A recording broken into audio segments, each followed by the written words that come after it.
Olá, bom dia! Os servidores públicos federais de todo o país estão se mobilizando pela valorização da categoria e pela reposição salarial. Entre as pautas estão o cumprimento de todos os acordos assinados em 2015 e a implementação da database dos servidores públicos federais. Para debater comigo sobre a valorização dos servidores técnico-administrativos em educação, eu recebo hoje, aqui no estúdio, Manuel Euflauzino, coordenador geral do Sinteste RN, e Socorro Silva, que é coordenadora geral do Sinasef Natal. E é com eles que eu começo meu programa de hoje e dou o meu bom dia para a gente falar de um assunto não tão frequente, né, na vida da população de uma forma geral, mas em nível de Sinteste, né, dos nossos servidores, é uma coisa que a gente precisa, né, realmente entender. Euflauzino, seja mais uma vez bem-vindo ao nosso programa, nosso Diálogo Plural. E vamos começar o seguinte, pelo básico, né? O que é a database, né? Qual a importância para o trabalhador, né, que de repente não venha a saber, né, da imensa importância que tem a database para o servidor. Bom dia. Bom dia, minha cara Camila. Bom dia, professora Socorro. Bom dia. Bom dia, telespectadores.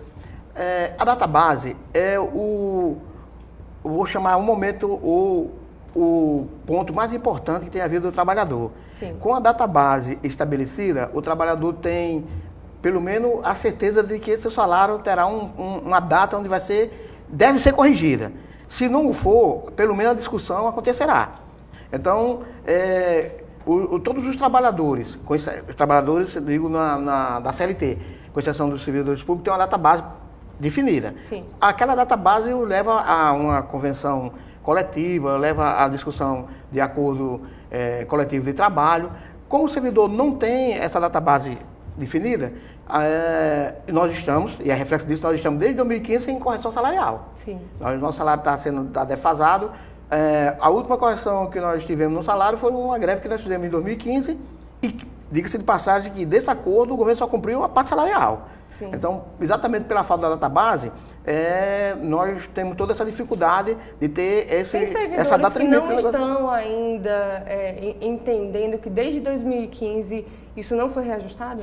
A gente passa toda a informação para os trabalhadores, em todos os nossos comunicados, de que nosso salário está defasado exatamente porque de 2015 para cá não tem nenhuma correção. Sim. Tá? E aí, só continuando essa questão da database, agora no dia 19 e 20 do mês passado, foi colocado na pauta de votação do Supremo a questão da database dos servidores públicos, mas não foi na frente. Uhum. Tiraram de pauta e aí está para ser colocado novamente sem uma definição de data específica. Mas espera-se agora no mês de agosto, que está vindo aí, essa pauta volta para o Supremo, para que nós tenhamos pelo menos uma definição da database. Uhum. Aí significa um grande reajuste, um pequeno reajuste, que é ajuste, não. Significa que a gente tem um parâmetro para fazer a discussão. Uhum. E a partir daí, dependendo da força de cada trabalhador, tem que existir. Tem que existir. Então é importantíssimo na vida do trabalhador a database. Sim. É de fundamental importância.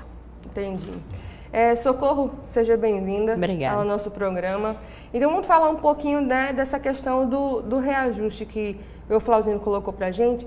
O relatório do projeto de lei de diretrizes orçamentárias de 2019, divulgado semana passada, excluiu toda e qualquer possibilidade de concessão de reajuste.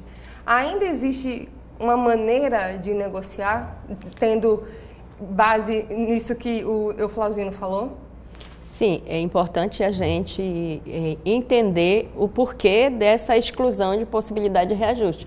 Nós estamos sobre a vigência da emenda 95, que congelou os recursos para a área de saúde e educação das principais políticas para 20 anos. Então, é dentro desse contexto que é aprovada essa LDO. E qual é a discussão básica? É justamente a questão das despesas e os custos que gerariam esse reajuste dos servidores. São 23 categorias que não vão ter nenhum tipo de reajuste, né? Isso é muito ruim porque o governo está colocando isso. É muita coisa, né? É muita coisa. E um reajuste de 6,31 que vai ser concedido em 2020. Então, quando a gente olha para essa paralisia, e o discurso do governo é justamente evitar a paralisação da máquina pública, né? Então, não se dá o reajuste, não se concede o reajuste, porque se esse reajuste for concedido aos servidores, para a máquina pública, mas a gente tem que entender que a máquina pública ela não é gerada ou impactada por esse reajuste, e sim pela falta de gerenciamento do governo, pelo próprio recurso que está canalizado para essa questão da dívida pública e outros setores, então, que o recurso público está indo. E, infelizmente, esse governo, desde o golpe de 2016, nós só temos tido retrocesso, nós estamos tendo perda, e cada vez mais é presente o sucateamento do serviço público e da máquina pública. Então, lamentável a gente ter de novo nessa LDO essa confirmação de que não terá reajuste para o servidor público. Sim. E cabe às categorias se mobilizar e cobrar do governo. Exigir do governo que não se pode colocar ou não se pode debitar essa conta na conta do servidor público, na conta da máquina pública, que, por acaso, já é a que mais negligenciada nesse processo, principalmente nesse desmonte que está sendo feito. Para isso, pelo menos, a tentativa de diálogo, né? Flauzino, eu vou te fazer essa pergunta, mas qualquer coisa a gente deixa a conclusão dela para o segundo bloco, ok? Como foi recebido pela categoria o relatório do projeto de lei das diretrizes orçamentárias de 2019, que não prevê reajuste salarial nem alteração nos valores de benefícios, como auxílio alimentação e moradia no ano que vem? Olha, foi com complexidade. O trabalhador, já a partir do que a professora Hugo acabou de falar, sim, com relação à emenda constitucional de 95, já tinha uma disposição de que, e já a certeza de que precisa fazer uma luta muito forte para a gente mudar essa questão. E se a gente não extinguir essa questão da emenda constitucional 95, aí o país para.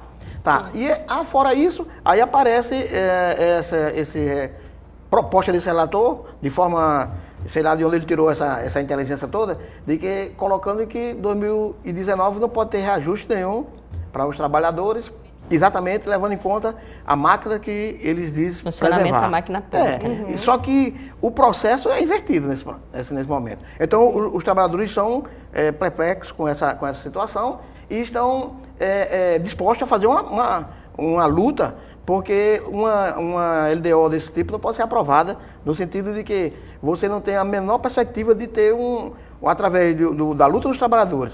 Aí a gente encontra como um instrumento de luta a greve para 2019 uma possibilidade de ter uma discussão de reajuste mínimo, nem que seja nos benefícios. Aí está aí colocado, né? Então aí esse momento é o momento realmente da categoria se posicionar forte contra esse processo e aí chamando a atenção para os parlamentares que vão votar na LDO. Vamos continuar no próximo bloco, porque tranquilo, realmente esse é um assunto que merece a nossa atenção. Valorização dos servidores públicos é o nosso tema de hoje. Fica atento, um minutinho a gente já volta para conversar mais sobre isso. Estamos de volta com o segundo bloco do Diálogo Plural de hoje, que discute a valorização dos servidores técnico-administrativos em educação, hoje com a participação de Manuel Euflauzino, coordenador geral do Sinteste RN, e Socorro Silva, que é coordenadora geral do Sinasef Natal. A votação da database segue se arrastando e muita gente não sabe o que pode resultar dessa votação. Saiba mais na matéria de Ricardo Crush e a equipe do nosso Diálogo Plural. Acompanhe. A revisão anual de remuneração dos servidores públicos federais, conhecida como database, é um instrumento jurídico que dá aos trabalhadores a possibilidade de reposição salarial. Embora seja garantida pelo artigo 37 da Constituição Federal, a omissão do Executivo diante da falta de regulamentação está em debate no STF desde 2007 e tem penalizado os servidores públicos. A database ela tinha importância e ainda tem importância como um mero marco temporal.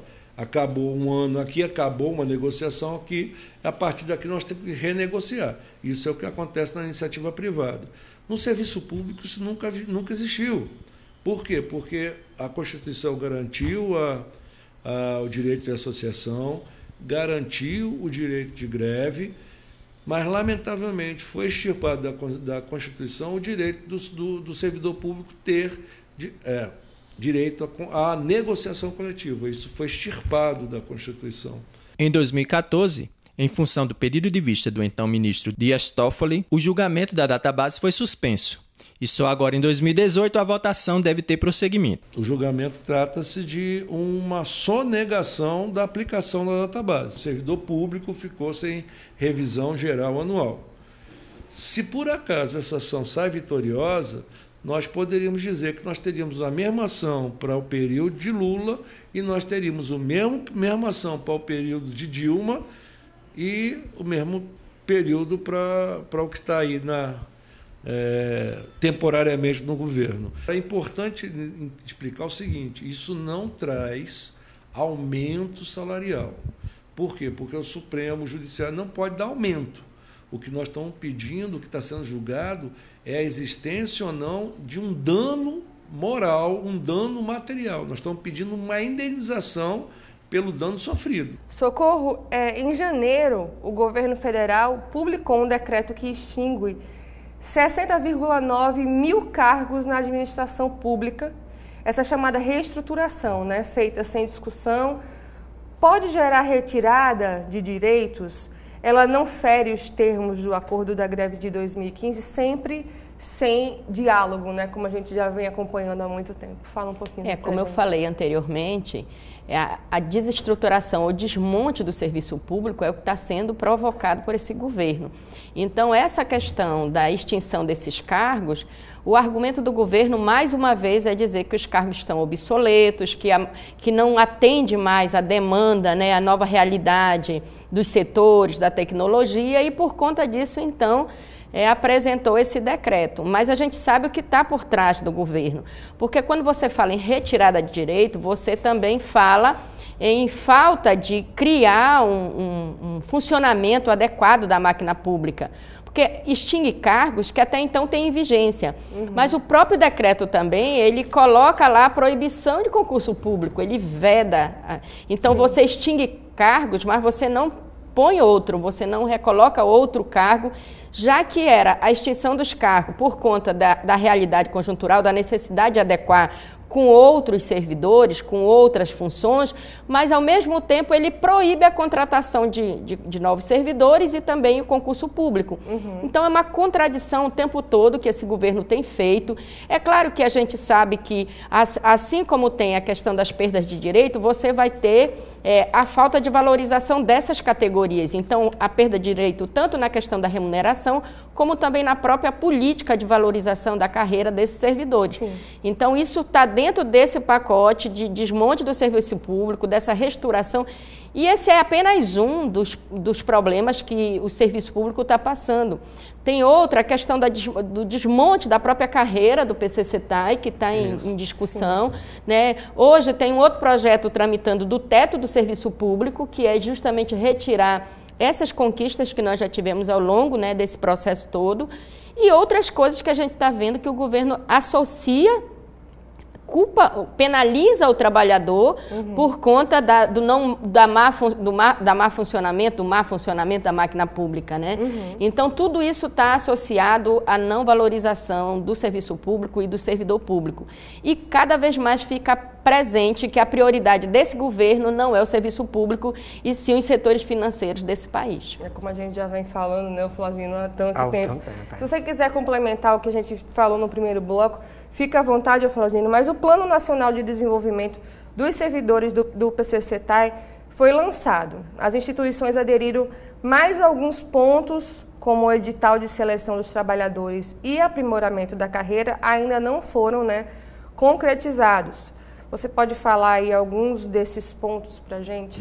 Olha, nesse processo, inclusive, pega parte do que a professora acabou de falar, a questão da valorização do trabalhador, a qualificação desse trabalhador para que ele... E aí, lógico, o trabalhador qualificado, ele presta um melhor serviço à instituição que, consequentemente, à comunidade como um todo, porque a comunidade... o nosso papel é servir ao público. E aí, por exemplo, eu trabalho na UFRN, a professora aqui no IF, nós temos toda uma população aqui de Natal e do Rio Grande do Norte que se utiliza dos trabalhos, dos serviços prestados por essas instituições. E aí, quando você tem um trabalhador qualificado, com uma melhor dinâmica no seu entendimento daquela prestação de serviço, a comunidade terá um serviço de melhor qualidade. E aí, por entendimento diferenciado de algumas pessoas que estão lá no poder, que estão no governo, eles não se esforçam para que essas coisas sejam realmente implementadas. E aí você tem uma coisa mais ou menos paralisada, onde você tem uma conquista Se percebe, Flauzino, um não esforço ou realmente não estão preocupados com isso? Isso a gente já via isso há um bom tempo. E agora, com esse governo, a partir da chegada dele, como a professora falou, no golpe, ele parece que ele propositalmente atrapalha. Ele faz um esforço para que as coisas não aconteçam em benefício do servidor público e, consequentemente, em benefício da população. Sim. Certo? Então, aí você tem todo um governo que tem um posicionamento direcionado à questão do capital. Então, a população que precisa realmente do serviço público, ele fica penalizado. E aí eu queria só voltar na questão dos parlamentares, que é quem vai votar na LDO. Nós temos no Rio Grande do Norte 8 deputados federais e 3 senadores. Esses vão agora, nesse ano, pedir o seu voto novamente para lhe representar no Congresso. E aí a gente precisa olhar a prática desses parlamentares lá, para saber se eles merecem ou não o seu voto. E aí eu digo para você o seguinte, sem medo de errar, 80% desses aí não merecem de jeito nenhum nossos votos. É uma coisa que a gente realmente tem que estar atento, né? Vamos esperar aí que essa eleição desse ano seja positiva para todos nós brasileiros. Valorização dos servidores públicos é o nosso tema de hoje. Fica aí, fica atento, que sem dúvida é de máxima importância para todos nós. 1 minuto, não sai daí. Voltamos com o terceiro e último bloco do nosso Diálogo Plural de hoje, que discute a valorização dos servidores técnico-administrativos em educação. Hoje com a participação de Manuel Euflauzino, coordenador geral do Sinteste RN, e Socorro Silva, que é coordenadora geral do Sinasef Natal. Socorro, vamos lá, voltar com você. A Secretaria de Gestão de Pessoas do Ministério do Planejamento, em comunicado aos dirigentes de RH das instituições federais, orientou a absorção do vencimento básico complementar, disposto no artigo 15 da Lei 1109 de 2015. Como a medida afeta o rendimento dos trabalhadores técnico-administrativos em educação? Complexo, né? Complexo, mas também assim, a gente precisa entender que a desvalorização do servidor e da política de carreira, ela não é de agora. Agora se aprofundou ainda mais esse processo, né? Mas desde 2015 já havia um movimento de várias categorias contra essa incorporação, porque entendiam que era uma forma também de desvalorizar, né? Da perda real do vencimento básico a partir do momento que você insere todas as outras vantagens ou benefícios relacionados a essa questão do vencimento básico.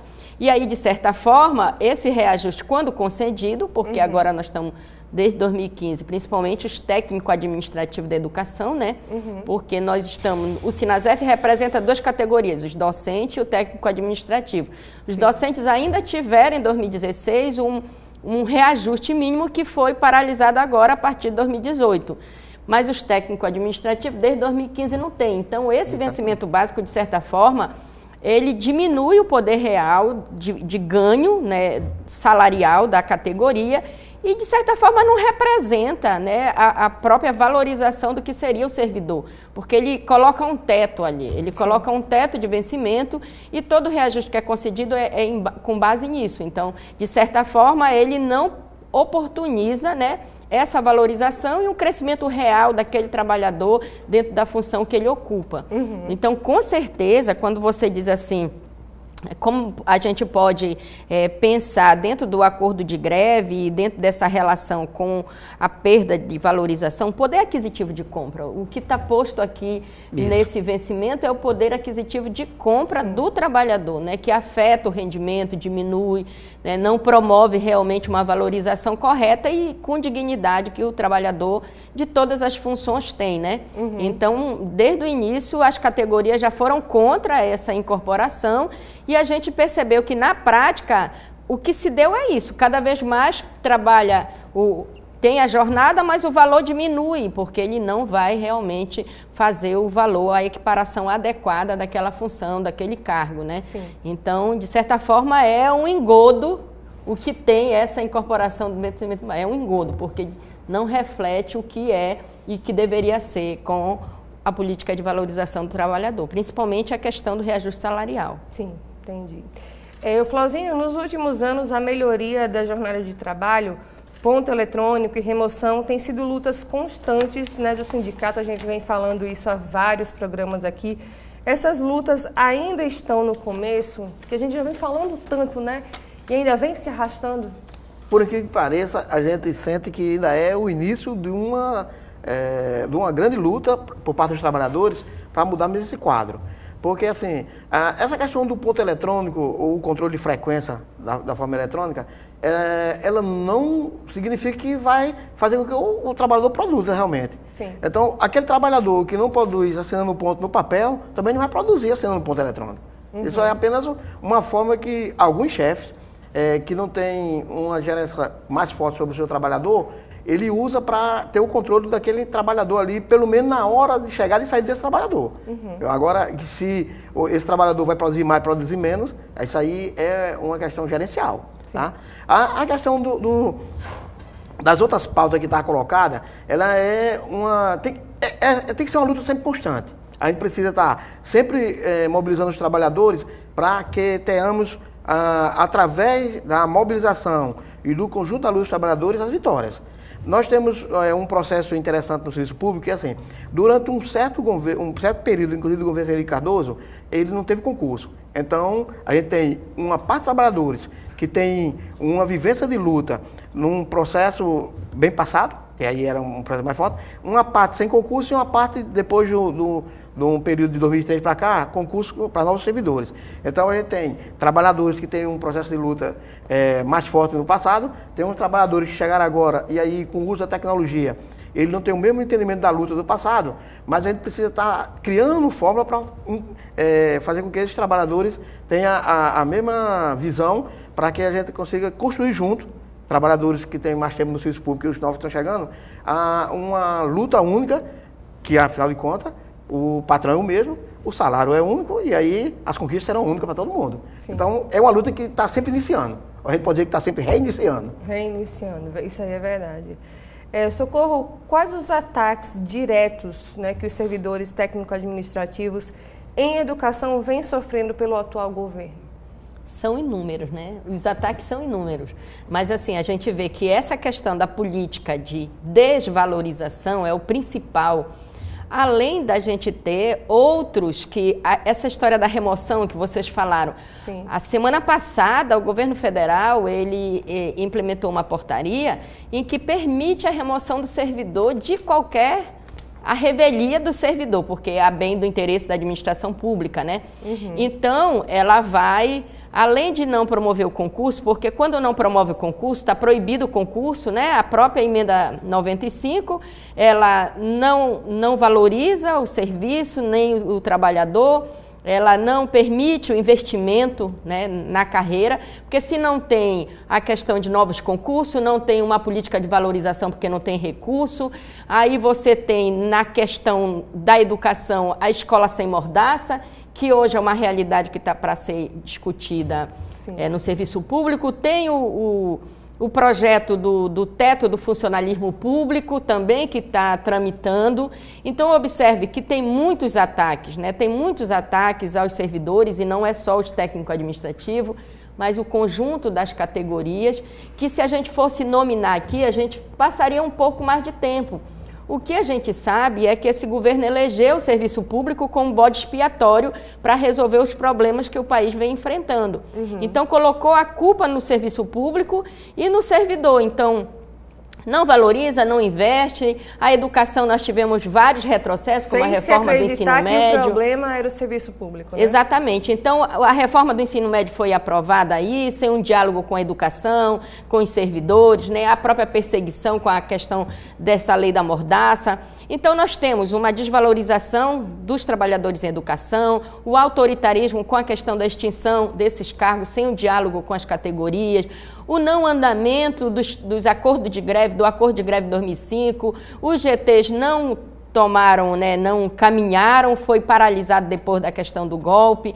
Então, ou seja, cada vez a gente está tendo um retrocesso nas políticas que nós tínhamos conseguido, o próprio PCCETAI. Então, tudo a gente está perdendo. A cada dia a gente está perdendo direito e a gente sabe que é em decorrência desse golpe e da política que esse governo implementou, que não é de valorização das políticas sociais. Socorro, a gente está caminhando para o final do programa, então eu vou pegar esse teu gancho para fazer uma pergunta importante para o Flauzino, que é em relação às negociações, né? Com as negociações paradas, há previsão de ações de mobilização direta da categoria? Vamos ter greve? A pergunta é essa. Nós agora no mês de maio, a nossa federação, a FASUBRA, realizou o Congresso Nacional. Tivemos mais de 1.300 trabalhadores reunidos na cidade de Poços de Caldas. E de lá tiramos um plano de luta. Dentre eles tem trabalhar no conjunto dos servidores públicos a possibilidade de uma greve agora no mês de agosto. Sim. Se não for possível no conjunto dos servidores públicos, a gente tenta trabalhar pelo menos no conjunto da educação. E aí a ideia é assim, que façamos uma boa discussão para que aponte para uma greve. E aí algumas pessoas ainda colocam assim, mas aquela greve que vocês fazem é uma greve que tem o mesmo sentido que era no passado. Sim. Mas, infelizmente, até agora a gente não tem um outro instrumento que seja um instrumento legítimo de luta que os trabalhadores possam fazer uso. Então, tem sim a possibilidade da gente deflagrar uma greve agora no mês de agosto. Agora, já teve paralisações, atividade pontual, e tem uma outra já proposta para o dia 10 de agosto.